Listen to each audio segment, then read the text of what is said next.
Hey,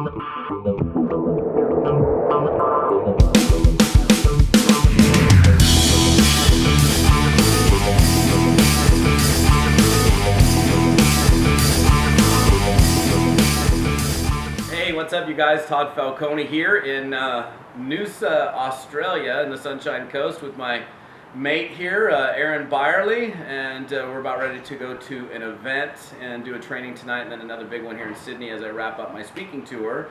And Aaron and I were just sitting here chatting a little bit about success in network marketing. He's been in the network marketing profession for about 8 years. He's a 7-figure income earner in his current company, and I figure, hey, since I've had an opportunity to slow down enough to actually throw on the camera, I've been touring for a month, and you haven't even had a chance to do any of these interviews.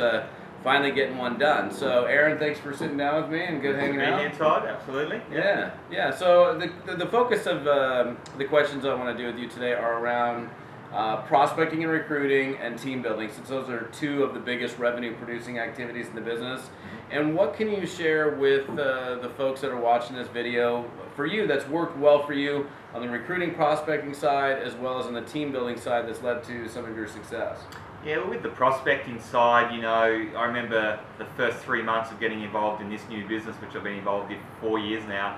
I mean, I basically strapped the phone to my head for the first 3 months. You know, I was going to the toilet with the phone, and it was literally like that. And what I deliberately tried to do was, you know, and you guys will know this, you know, target the right people. So I really only rang business owners, entrepreneurs, network marketers, or anyone that had a go-getting type of attitude. Yeah. So first and foremost, it was targeting the right people, and I didn't go and call my broke mates because they were broke because of their broke mindset. So that was the first thing that I did. And you know, in the beginning, in the early days, I had a little cheat sheet. So I had little notes about, you know, what was happening out there in the industry, and particularly in my company, and just some hot points that I felt were good to talk to these people about. And yeah, then it's just a matter of going through and being a numbers game. So I worked out what worked well for me, targeting the right people, and then tapping into a system that, you know, was proven to work over time. So for us, putting on the live events was really important, creating that culture to start with, which I'm sure we'll talk about. But, you know, bringing people into a live event to say, hey, I'm a real person, I'm here for you, I'm here to help you, not just here to sign you up and good luck. You know, it wasn't all about online, it was about building those relationships face to face. So I got a question for you on that. So obviously the one thing you're sharing here is focusing on talent, focusing on quality of, you know, the quality of the prospect, which is huge. Mm-hmm. You know, the funny thing is that I was married to my phone. Let's say I've been here for 2 days now, and he's still cranking out. Every time I'm looking at him, he's doing a three-way call. So so obviously your activity level is still high to this day. Sure. Now, when you talk about systems, the processes, if you will, that you're taking people through, and you mentioned events, are you an event-driven culture? Is that how you show the plan, if you will, or what's your feeling with the impact of events and your success in this particular business? Yeah, I mean, we are a live event culture. I mean, if you guys want to write this down, this is what's worked for me over the years, and I've tested and measured it, is live events will convert your prospects by tenfold of the next best activity you're taking them to. So live events do work. But if you're doing a live event every day of the week or every week, it can be draining to go to events all the time, and husband or wife starts to get a little bit annoyed about you're always at events. So you want to practice the new age of network marketing as well, where we run live webinars every week, and we can leverage not only our time, but also, you know, the geographical boundaries don't matter, where I can get a webinar with 500 people from all around the world. So the live events work well, but the live webinars are fantastic. So for me, live events number one, but they're also the hardest place to get people to. Yeah. So the live webinars convert the second best for us. After that, sitting down with someone face to face and looking them in the eye. 3-way phone calls. We have a huge 3-way phone call culture. Yeah. That will always work well. Then after that, in my opinion, it really drops away for conversions. So live events, live webinars, face to face, 3-way phone calls. Duplicate that through the team, and that's what we've done. Awesome.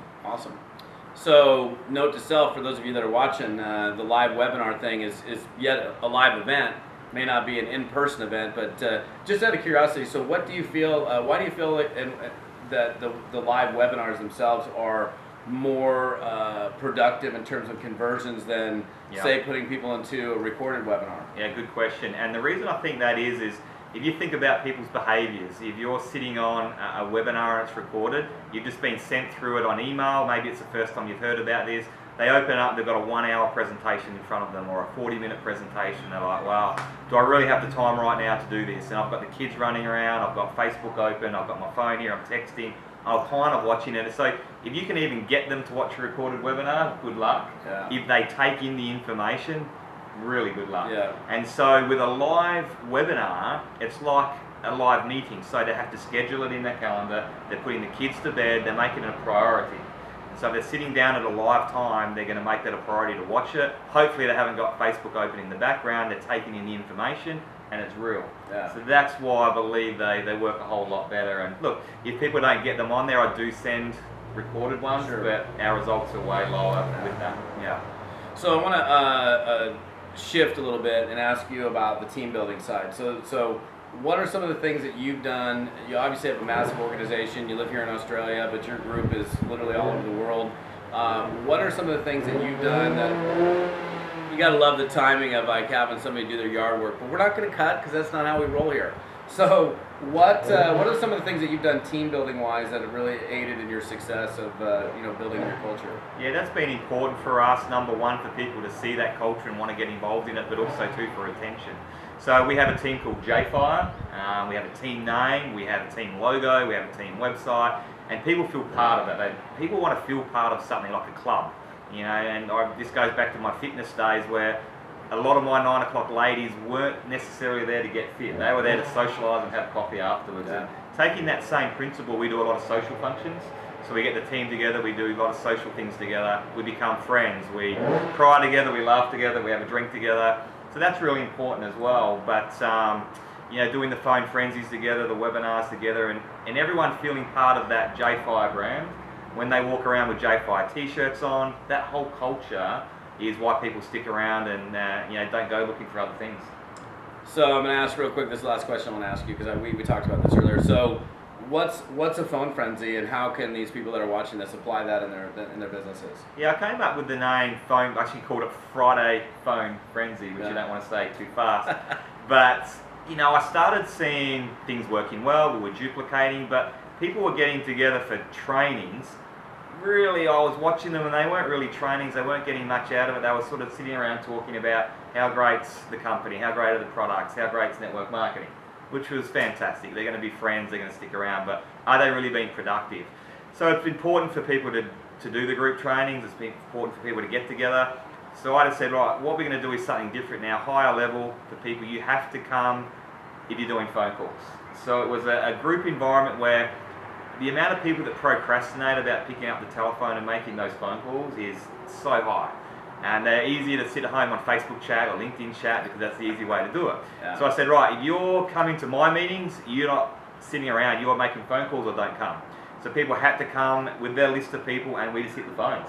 Yeah. And it was 1 hour of phone calls or 2 hours of phone calls, just bang one after the other, after the other, after the other. And that could set people up for a month sometimes. Yeah. People would call them back, they had new people, they had follow-ups, people started and we made it a bit of fun as well. We used to have a competition that who could get the biggest rejection. The rudest, most arrogant, terrible rejection. And when you're in a group of people, you can laugh that off and high five. Yeah. And when you're by yourself, sometimes that can be deflating. Yeah. And then we'd have a competition about, yes to a webinar or yes to a sign up, and people would ring a bell for an event. We made it fun. Yeah. But it made people do the number one task that's productive for their business, and we did it weekly, and that worked really well. And I suggest everyone do that. Absolutely. So you're actually combining prospecting and team building because you're team building with your group. So, well, excellent. So you've got some great tips here on how to improve your results as a network marketing professional. Aaron, I appreciate you, and we're going to go do a meeting here. Speaking of live events, we're going to do it here in just a bit. And